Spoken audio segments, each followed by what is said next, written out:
Oiê, tudo bem com você? Eu sou a Ju e esse é o canal Chá com Leitura. Recentemente eu terminei de ler Shogun e eu adorei esse livro, então neste vídeo aqui eu quero comentar apenas sobre ele. Então eu já adianto que este vídeo aqui vai ter spoilers, então se você não gosta já fica avisado, tá? Mas eu também adianto que essa história é gigante, ela tem mais de 1.200 páginas, então obviamente não dá pra comentar tudo. Eu vou passar mais por cima, assim, do que é a história e ressaltar alguns pontos que me deixaram bastante surpresa ou que realmente eu achei bastante interessante e intrigante. E antes de começar, eu já vou situar você que essa história se passa em 1600 e ela é baseada em fatos e personagens reais. Então, apesar de ser uma obra de ficção, ela tem um lado assim bastante histórico e pra mim, sinceramente, eu achei que isso só deixou a história ainda mais interessante. E aí, vamos lá? O livro começa em alto mar e logo de cara a gente já fica sabendo que algum tipo de tragédia deve ter acontecido, porque de 5 navios sobrou um, 28 homens de uma tripulação de 107, e agora apenas 10 podem andar e o resto está às portas da morte.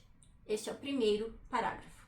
E é aí que nós conhecemos Blackthorn, o piloto desse navio sobrevivente. E é através dele que nós ficamos sabendo que esses navios foram construídos com tecnologia de ponta, numa parceria entre Holanda e Inglaterra, enviados em uma expedição à Ásia para tentar fazer frente no comércio ali que era monopolizado por Portugal e Espanha. E uma parte muito interessante desse livro é justamente a gente ficar sabendo da situação política da Europa nessa época. Ali as guerras e os ressentimentos entre Espanha e Portugal, Espanha e Inglaterra, Espanha e Holanda.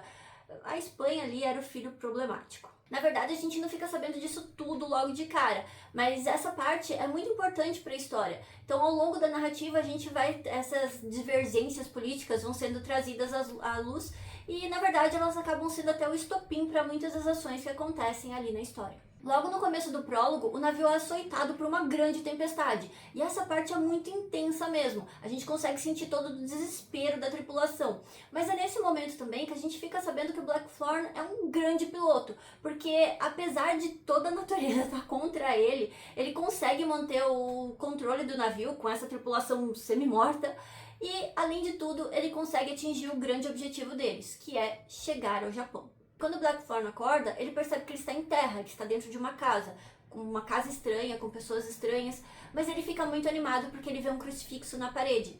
E não, ele não está animado porque as pessoas ali são cristãs, porque ele é protestante e ele sabe que esse crucifixo significa que ali o pessoal é católico e eles não se dão bem, de jeito nenhum. Mas ele fica animado porque ele sabe que esse crucifixo também significa que ali é a mina de ouro dos portugueses. Uma das coisas que deixa o Blackthorn chocado é que quando ele sai de casa, ele encontra um homem praticamente nu ali no jardim cuidando das plantas. O homem tá vestindo uma tanguinha com a maior naturalidade na frente de crianças e mulheres e não tá nem aí. E essa parte da nudez é uma parte muito interessante da história porque, como eu disse, ela se passa em 1600. Então imagine esse inglês chegando e vendo um homem de tanguinha na rua. Mas nesse quesito, isso nem vai ser a coisa mais alarmante que ele vai ver no Japão. Bom, mas saindo de casa, o Blackthorn se depara com um padre português. E a interação entre os dois não é nada boa. O Blackthorn é poliglota, ele fala inglês, espanhol, português, holandês, latim fluentemente. Então ele e o padre conseguem conversar ali não tranquilamente, porque eles se odeiam pelo simples fato de que eles existem. Mas eles conseguem ali falar um com o outro, né, transmitir as ideias. O padre não tem interesse algum em ajudar um holandês. Ele acha que o Blackthorn, todo mundo ali é holandês por causa do navio. Mas ele sabe que essas pessoas são um perigo para o domínio português ali na região. Então ele não tem intenção de ajudar e se puder ele vai até atrapalhar. Mas essa conversa dos dois é muito interessante porque é aí que a gente vê os dois lados dessas discórdias políticas aí na Europa. E é também através desse padre que o Blackthorn tem a primeira chance de entender melhor a cultura japonesa ali, o que é um daimyo, o que é um samurai, e que as questões culturais ali são muito mais fortes do que ele pode imaginar. Enquanto o Blackthorn está conversando com o padre, um samurai aparece, e é nesse momento que ele consegue experimentar um pouco dessas questões culturais, que ela, na verdade, essa questão cai na cabeça dele como uma bigorna, porque o tal do samurai arranca a cabeça de um aldeão na frente de todo mundo ali, simplesmente porque o cara não demonstrou o devido respeito. Ou seja, o cara não fez a reverência do jeito que deveria ter feito, o samurai então matou ele na frente de todo mundo e ninguém fez nada porque, na verdade, o samurai tá certo. Ele foi desrespeitado, então ele tem o direito, o dever de limpar a própria honra, matando o cara. E o Blackthorn fica horrorizado com essa situação, mas tá todo mundo ali agindo naturalmente, tá tudo certo, e ele não consegue entender isso ao longo da história. Esse pouco valor à vida vai ser uma grande questão para ele ao longo da história. E até essa parte da honra também, mas aí a gente vai falando conforme a narrativa for avançando. O nome desse samurai é Kaziji Omi, e ele é o responsável por essa aldeia, ele é tipo o líder ali. Bom, como eu disse, o Blackthorn fica horrorizado com esse comportamento, mas logo depois disso a situação fica muito pior, porque ele descobre que essas pessoas loucas não só salvaram ele e a tripulação, eles estão sendo mantidos prisioneiros para o daimyo da região. Eles estão sendo mantidos ali até que esse daimyo venha decidir qual vai ser o destino deles. Uma outra coisa que o Blackthorn percebe nessa interação entre ele e o padre é que alguns japoneses se converteram ao catolicismo e eles seguem tudo que os padres dizem. Mas outros, os que não foram convertidos, como o Omi, sentem quase que um desprezo, um ódio muito grande pelos padres. Ao longo da história a gente vai vendo que eles não só desprezavam a religião com a qual eles não concordavam, mas também as pessoas, pelos costumes delas, né, como não tomar banho, comer carne, se meter na política local. Bom, logo depois disso a gente tem um momento cultural interessante, porque o Blackthorn volta para casa que ele estava ficando, e vale ressaltar que ele estava ficando numa casa afastado da tripulação dele. Ele ficou na casa de um dos líderes da aldeia, não o Omi, mas de um dos líderes da aldeia, uma casa melhor, e ele tinha a liberdade de andar pela aldeia, enquanto a tripulação dele ficou toda junta numa casa de um dos aldeões, e não podia sair da casa de jeito nenhum. Inclusive, eles estavam sendo vigiados. Mas voltando, quando o Blackthorn volta para casa, ele tem um momento de um mal-entendido. Quando o Blackthorn acordou pela primeira vez, uma mulher ajudou ele, servindo comida, essas coisas. E aí ele tentou interagir com ela e perguntar qual é o nome dela. Só que ela não entendeu a pergunta, né? Quando ele, eu, Blackthorn, você, né? E ela respondeu, Ona, eu, Ona. E ele, obviamente, pensou que esse era o nome dela, só que significa mulher. Então, quando ele volta para casa, depois dessa andança aí pela aldeia, ele sai perguntando, chamando a Ona. E aí as pessoas não entenderam que ele queria levar uma mulher para ele, né? Só que ele ficou bravo. Não, eu quero a Ona. Ona, traz a Ona pra mim. E ele vai ficando bravo e as pessoas estão preocupadas porque ele tá ficando nervoso, ninguém entende o que ele quer dizer. Aí simplesmente resolveram levar 3 mulheres pra ele. Felizmente, uma dessas mulheres é a Ona. Mas ele fica bravo mesmo assim. Como é que vocês não podem saber que essa aqui é a Ona? Fica revoltado com essa situação. Mas ele puxa ela e tenta explicar pra ela que ele está com fome.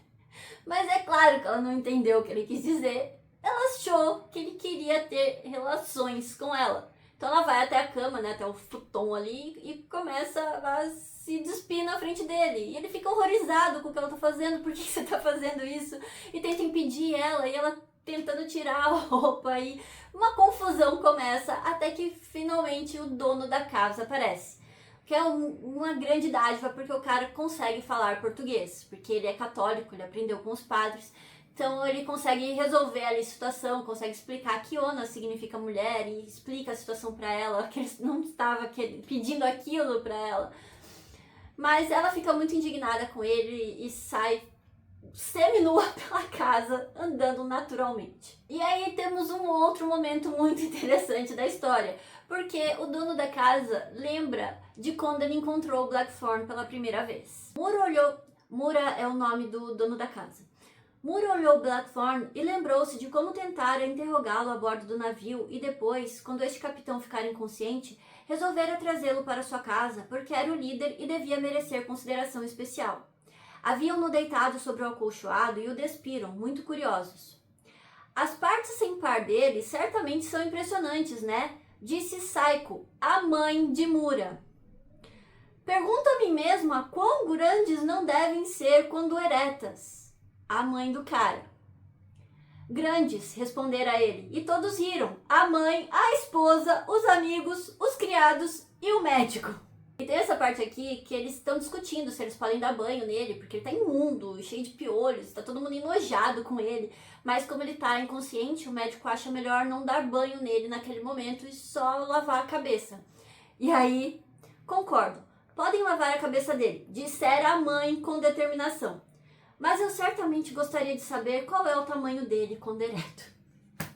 E isso não é o final dessa história, porque depois a gente tem ali mais um pouco da visão do Mura sobre o que está acontecendo ali no Japão, né? A visão política dele, da religião também.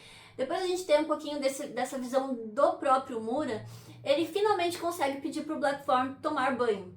Mas o Blackthorn fica revoltado, imagina que banho faz mal, ele acha que ele pode morrer se ele tomar banho. Mas o Mura não tá mais aguentando esse homem fedido, imundo na casa dele. Então ele insiste, o Blackthorn fica muito revoltado e tenta atacar o Mura. E eu não falei isso, mas o Blackthorn é um homem relativamente jovem e muito grande. E o Mura é um senhorzinho, idoso e pequenininho. E ele dá uma surra no Blackthorn. Na verdade não foi nenhuma surra, com um único golpe ele nocauteou o Blackthorn. Ele ainda estava acordado, mas ele não conseguia mexer o corpo. Então ele não teve opção, ele foi arrastado finalmente para o banho. O problema dessa paralisia é que quando o sangue voltasse a circular normalmente pelo corpo, ele poderia ter algumas reações adversas, como por exemplo uma ereção involuntária. E quando isso acontece, tá todo mundo lá. E as pessoas começam a aplaudir, a comemorar. Inclusive a mãe do Mura, que fica encantada por ela ter finalmente satisfeito a curiosidade dela. Agora imagine esse inglês em 1600 nessa situação. Mas acabou sendo engraçado, até ele riu, apesar do constrangimento. Tá, mas voltando para situações sérias, depois dessa situação, finalmente o daimyo da região chega. Ele se chama Kaziji Yabo e é o tio do Omi. Ele foi informado sobre o surgimento desse navio e logo percebeu que isso podia ser muito vantajoso para ele. Então ele desafiou uma ordem direta de Toranaga, o daimyo a quem ele deve obediência, e fugiu no meio da noite para tomar posse desse navio sem que ninguém soubesse. Aqui eu vou fazer uma pausa e já vou adiantar alguns fatos da história que são muito importantes, porque essa situação política do Japão é muito interessante, eu achei muito legal, mas a gente só fica sabendo dela mesmo, do quadro completo, lá no último capítulo. Então a gente vai recebendo pequenos detalhes do que aconteceu no passado, do que está acontecendo neste momento e o que vai acontecer no futuro ao longo da história mesmo. Mas eu vou adiantar umas coisinhas aqui. O Japão era um campo de guerra. Eles têm um imperador que é um descendente dos deuses, mas esse imperador não tem poder de governar. Ele só tem poder de dar poder a alguém para governar em nome dele. E o que acontecia era que os daimyos viviam em guerras, um tentando destruir o outro por razões políticas ou só porque se odiavam mesmo e não estavam nem aí. Era uma guerra atrás de guerra. Enfim, o país era muito dividido, mas um homem decidiu mudar isso. Ele era apenas um camponês, mas ele era um guerreiro muito bom, um estrategista muito bom. E ele de fato conseguiu esse intento ali, depois de muitas guerras do país inteiro, ele conseguiu juntar todos os daimyos sob o poder dele. E fazendo isso, ele se tornou o Taikun.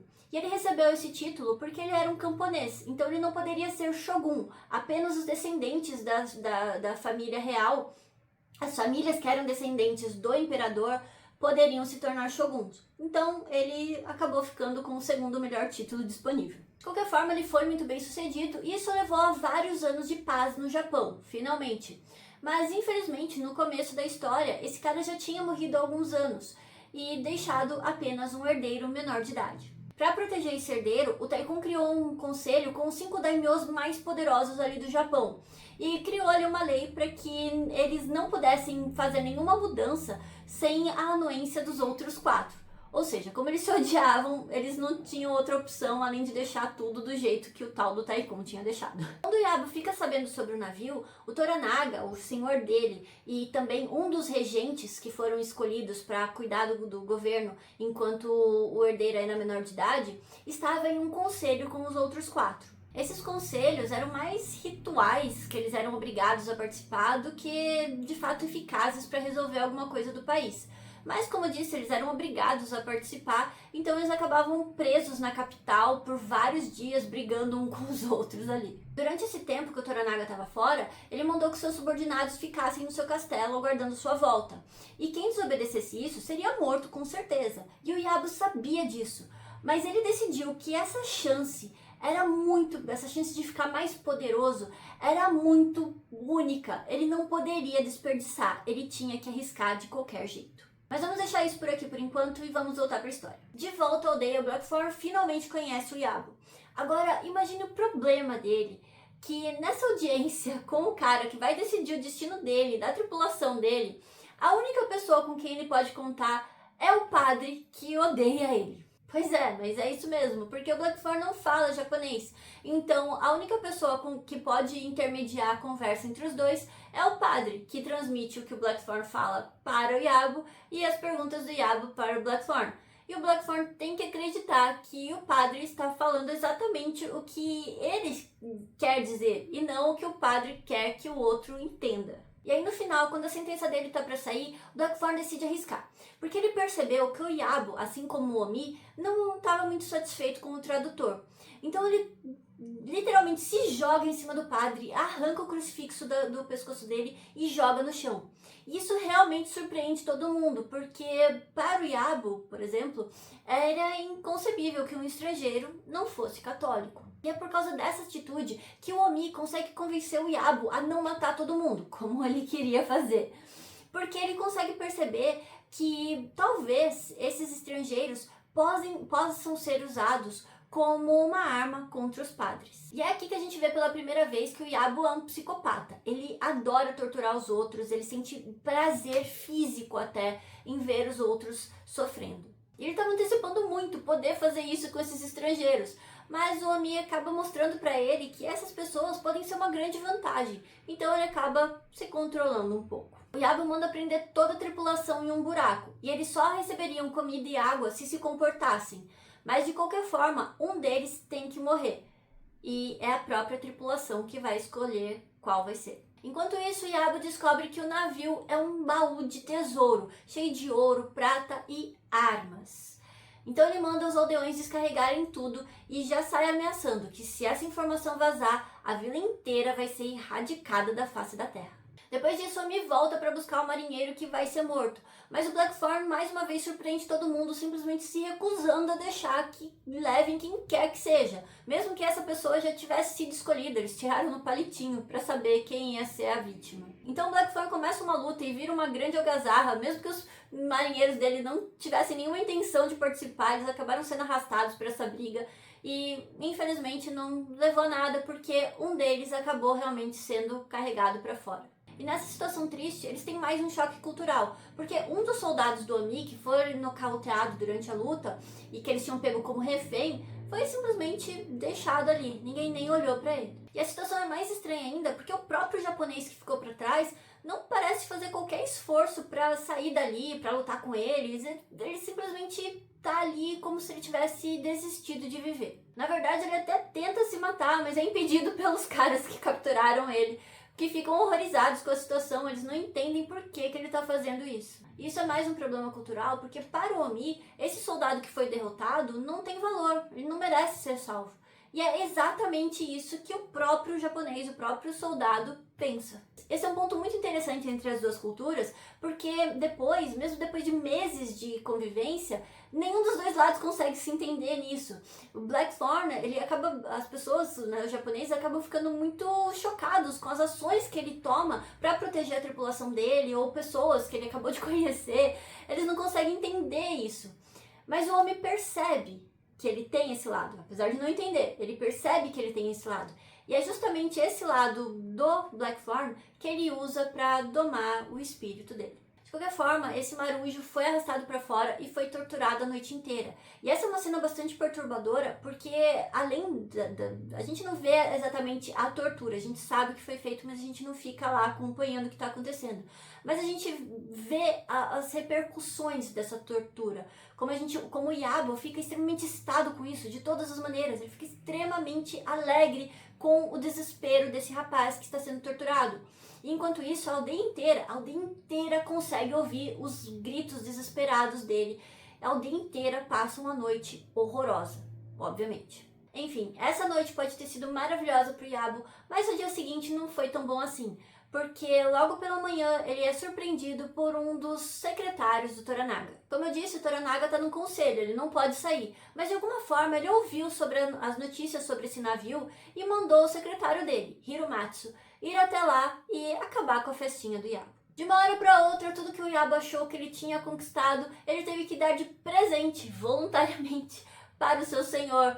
E além disso, ele foi convidado para ir até a capital conversar com ele. Uma outra surpresa aí foi que o Toranaga também convidou o Blackthorn para ir até a capital, para ele poder conhecer esse estrangeiro. Nessa viagem de barco até a capital, Blackthorn conhece Vasco Rodrigues, um piloto português. Na verdade, ele é o piloto do navio negro daquele ano. O navio negro era justamente o prêmio no qual o pessoal do Blackthorn estava de olho, porque ele era o navio que vinha da China com todo o ouro daquele ano do comércio português. Então, ele vinha tão abarrotado que só a comissão do Blackthorn que ele receberia por capturar esse navio seria o suficiente para ele se aposentar ali naquele momento totalmente rico. E o Rodrigues é o primeiro que conta para o Blackthorn sobre o sistema de classes do Japão, uma coisa que eu não conhecia. Quando Taikun subiu ao poder, ele decretou que apenas os samurais poderiam portar armas. E qualquer pessoa que não fosse samurai, que fosse pega portando armas, seria morta. Inclusive, atacar um samurai também rendia pena de morte, independente de quem você fosse. O sistema de classes deles, então, começa com os samurais e depois passa para os camponeses, que são as únicas pessoas que podem possuir terras. E essa parte é muito interessante porque, apesar deles possuírem as terras, tudo que eles plantam pertence aos samurais. E aí os samurais devolvem uma parte do que eles plantaram, do que eles colheram, para os camponeses. A parte que me surpreendeu desse sistema de classes são os Zetas. E não é o Rodrigues que conta sobre isso, a gente só fica sabendo disso mais pra frente na história. Mas eu achei isso muito interessante porque eu nunca tinha ouvido falar disso. E também porque é muito similar com o sistema de classes da Índia, porque esses Zetas são praticamente iguais aos intocáveis indianos. Eles também têm trabalhos que são considerados baixos e vivem em lugares mais isolados das aldeias. São bem mal vistos. O problema maior desse sistema é que o próprio Taikun fez com que fosse praticamente impossível que uma pessoa subisse, mudasse de classe. O que é muito irônico, porque, como eu disse, o tal do Taikun era um camponês. Tá, dando uma pausa na parte trágica, vamos para uma outra coisa que me surpreendeu nesse livro. Depois que o Iabo e o Blackthorn saíram, o Omi vai até uma casa de chá se encontrar com uma cortesã, a Kiko. E essa parte das cortesãs é uma coisa muito interessante. Mas deixa eu te situar melhor para você entender melhor o que eu quero dizer com isso. Essa Kiko já tinha aparecido antes na história, porque na noite em que o Marujo foi torturado, o Iabo tinha pedido por uma cortesã e por um menino. Esse menino era um monge. Ele tinha 15 anos, mas eu não vou entrar nesse ponto. Não vou. Enfim, o que me surpreendeu nessa história do menino, na verdade foram duas coisas. A primeira, pelo Iabo ter pedido abertamente por esse menino, mas mais pra frente na história tem um ponto mais legal pra discutir isso, então eu vou deixar isso por aqui. Mas a segunda coisa que me surpreendeu foi o fato dele ser exatamente um monge. Porque eu entendo, óbvio que eu não conheço as religiões asiáticas, mas eu entendo que como uma pessoa se torna padre, monge, aqui, né, as despesas dessa pessoa são supridas pela instituição, né? Roupas, comida, o que ela precisar, a instituição vai dar. Entendo que seja isso. Mas aqui a Kiko deixa muito claro que o menino tá fazendo isso porque ele quer dinheiro. E eu realmente não esperava por isso, mas mais pra frente na história a gente vai vendo outras situações que a gente percebe que os monges lá são um pouquinho diferentes mesmo. Enfim, depois de toda essa situação da Kiko com o Iabo, quando o Blackthorn tá indo embora, o Omi tá acompanhando ele encontra com a Kiko e fica muito evidente que ele gosta muito dela. E aí depois que o Blackthorn e o Iabo vão embora, o Omi se encontra com a Kiko numa casa de chá, que é o nome que eles dão pro lugar onde as cortesãs atendem. E aí vem a parte interessante, porque enquanto o Omi tá dormindo ali do lado da Kiko, a empregada dela entra e avisa que a esposa do Omi voltou pra casa de viagem. E aí eu tava imaginando que ela fosse acordar ele, mandar ele voltar correndo pra casa. Mas não foi isso que ela fez. O que ela fez foi que ela se vestiu. E ela foi até a casa do Omi encontrar com a esposa dele. E como fica muito evidente que a Kiko e o Omi se gostam, eu já tava pensando, nossa, ela vai até a casa da mulher jogar na cara dela o que o marido dela tava fazendo, nossa. Mas não foi nada disso que aconteceu. Foi muito mais chocante. Ela chega na casa e é super bem recebida, com todas as honrarias, com muito carinho, muito respeito. E as duas, a esposa e a cortesã, ficam conversando sobre o Omi, sobre as preocupações deles, as preocupações delas com eles, sabe? Os cuidados que elas podem ter com ele, sabe? E eu confesso que eu tava esperando que assim que elas virassem as costas, ia uma começar a amaldiçoar a outra, que era tudo fingimento. Mas não é nada disso. A esposa do Omi realmente admira a Kiko. As duas se gostam muito. E a esposa do Omi acha a Kiko muito linda, muito talentosa. E ela gostaria que a Kiko pudesse se tornar concubina do Omi, para que elas pudessem ser irmãs. E a única coisa que impede isso é que o Omi não tem dinheiro para comprar o contrato da Kiko. Essa coisa de ser cortesã, na verdade, ela é basicamente uma escrava, né? Alguém comprou ela, treinou ela. Então, para que ela possa sair dessa vida, ela tem que comprar o próprio contrato. E o Omi não tem dinheiro para isso. Então, é a única razão para ela não ter sido aceita na família. Mas como ela é muito talentosa, a família inteira gosta dela. Aliás, toda a vila admira ela, porque as cortesãs lá não tinham a conotação que tem aqui. Para eles, o que valia era o talento, a beleza. E então a Kiko, apesar dela ser uma cortesã, ela era uma pessoa extremamente bem vista onde quer que ela fosse, na verdade. Ao longo da história a gente vai vendo melhor sobre como as cortesãs eram vistas, a relação delas com as esposas, como elas eram admiradas. E é uma coisa bastante interessante, que me deixou bastante surpresa, mas bastante interessante. Mas voltando para o Blackthorn, está no barco na verdade é uma galera, né? Está na galera do Rodrigues. E os dois estão se dando muito bem, inclusive o português permite que ele pilote o barco enquanto ele dorme. E eles estão tendo uma relação, lógico, que eles desconfiam um do outro, né? Eles pressentem os perigos um do outro, principalmente o Rodrigues. Mas eles estão se dando muito bem na medida do possível. Uma relação até engraçada. E eu particularmente adorei o Rodrigues. A verdade é que o Rodrigues sabe que o Blackthorn é um perigo para ele, né? Pro navio negro, pro domínio de Portugal ali na Ásia. Então ele sabe que ele deveria se livrar do Blackthorn. Mas, na verdade, ele até tenta. Mais pra frente, ele até tenta. Mas, na verdade, aqui ele é um cara muito justo, muito franco. Então, ele não consegue. Mas ele é um personagem muito interessante. Ele apareceu pouco, mas todas as vezes que ele apareceu, ele marcou muito bem. Eu adorei esse personagem. Eu já falei isso. Adorei ele. Bom, enquanto eles estão indo pra Osaka, a galera é atingida por uma tempestade. Blackthorn é pé frio, gente. Não dá sorte. Mas eles são atingidos por uma nova tempestade. E é nesse momento que o Rodrigues tenta se livrar do Blackthorn, porque ele faz uma manobra que poderia ter jogado o Blackthorn pro meio do mar. Mas, por algum milagre, o Blackthorn consegue se segurar. E aí os dois só trocam um olhar, né? Eles entendem, o Blackthorn sabe o que o Rodrigues fez e o Rodrigues sabe o que o Blackthorn sabe que ele sabe. Então, assim, é um momento assim que os dois trocam esse olhar, que eles sabem, meio que se perdoam, porque eles estão no meio de uma tempestade e o importante ali é sair vivo dessa tempestade. Então, esquece o ressentimento e vamos focar em manter esse barquinho aqui flutuando. Durante essa tempestade, o Blackthorn consegue mais uma vez provar que ele é um piloto sem igual, porque ele consegue controlar o barco, colocar as pessoas nas posições certas, marcar o ritmo e deixa todo mundo impressionado, inclusive o Yabo, que até esse momento viu o Blackthorn só como um bárbaro que ele ia usar. Mas a partir desse momento, ele consegue ver que o Blackthorn é uma pessoa de valor. Isso, na verdade, é um momento bastante confuso pro Yabo, porque ele vê o Blackthorn nessa situação como um deus ali, ele tá controlando o barco, ele tá calmo, e ele tá botando todo mundo no lugar, dando ordens e vencendo ondas e vento. Ele realmente passa uma imagem impressionante. Mas, ao mesmo tempo, o Blackthorn é o cara que se coloca em situações humilhantes para proteger os amigos e o Yabo não consegue entender isso, não consegue nem aceitar esse tipo de comportamento, porque para ele isso é fraqueza. E aí ele vê o Blackthorn forte no navio, controlando tudo. Então, foi o primeiro momento que o Yabo viu o Blackthorn como um homem mesmo. Infelizmente, durante essas manobras, o Rodrigues caiu do barco e se perdeu no mar.